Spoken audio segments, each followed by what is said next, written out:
এই যে রামিসা হত্যার বিচার, এই রামিসা হত্যার বিচার কি আজ এই জমিনে হবে? এই জমিনে যদি রামিসা দর্শনের বিচার যদি হয়, যদি একবার যদি দর্শনের ফাঁসির রায় হয়ে যায়, তবে বাংলাদেশের সমস্ত নারী, সমস্ত শিশু সমাজ শান্তিতে জীবনযাপন করতে পারবে। এটি আমাদের কোনো কথা না, আমাদের কথা হবেও না কেন, আমাদের ঘরে ঘরে তো সন্তান আছে, তারাও তো নিরাপদ থাকবে। কি হইল, কি করলো? যে রামিসাকে হত্যা করছে সেই ছেলেটি এখন কি বলছে জানেন?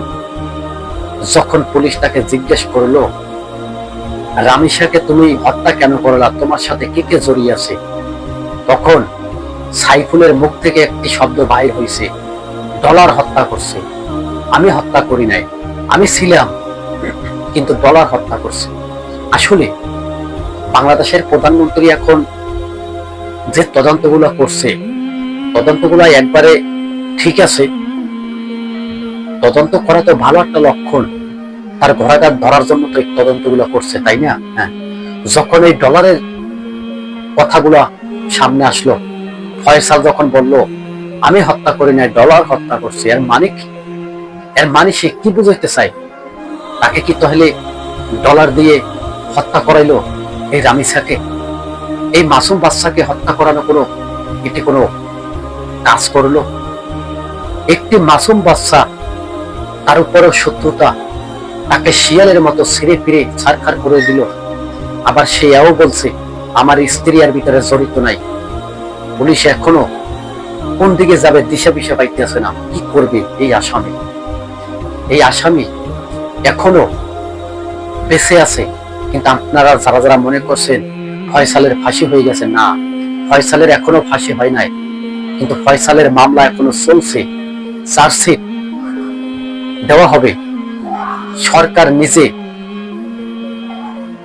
অনেক কষ্ট করছে, বাহিনীও সাথে সাথে কষ্ট করছে রামিসা হত্যার বিচার করার জন্য, কিন্তু একের পর এক তথ্য বাহির হয়েছে। রামিসাকে হত্যা না কেবল ডলার করছে। আচ্ছা, যে ডলার দিয়ে ফয়সালকে বলল যে তুমি হত্যা করো, তখন ফয়সাল কেন হত্যা করলো? যখন ডলার দিয়ে তাকে বললো যে তুমি হত্যা করলে তোমাকে এত ডলার দেওয়া হবে, তখন সে তো বলতে পারতো যে আমার ডলার লাগবে না, আমি কোনো এই সমস্ত হত্যাকাণ্ডের ভিতরে নাই। এদিকে কিন্তু তার ফাঁসি দেওয়া উচিত। যদি তাকে ফাঁসি না দেয়, আপনি জানেন বিএনপি সরকারকে পতন করার জন্য আওয়ামী লীগ কত ষড়যন্ত্র করছে।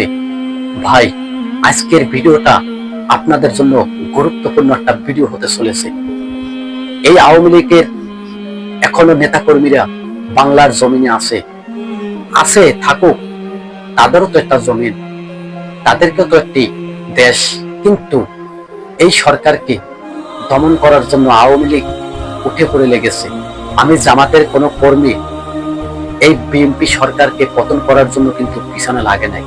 একমাত্র আওয়ামী লীগ যে ক্ষমতায় থাইকা 17টা বছর মানুষকে খুন গুম হত্যা করেছে, এখন এই বিএনপি ক্ষমতা হওয়ার পরে এই আওয়ামী লীগ টাকা পয়সা অর্থ সম্পদ দিয়ে মানুষকে খুন করাইছে, নারীকে ধর্ষণ করাইছে।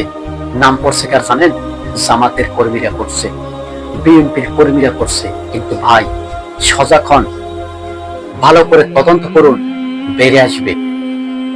আজকে যারা যারা এই রামিসার হত্যার সাথে জড়িত, তাদেরকে ধরে ধরে ফাঁসি দিন, আর বাংলাদেশের ভিতরে ঘোষণা দিয়ে দিন।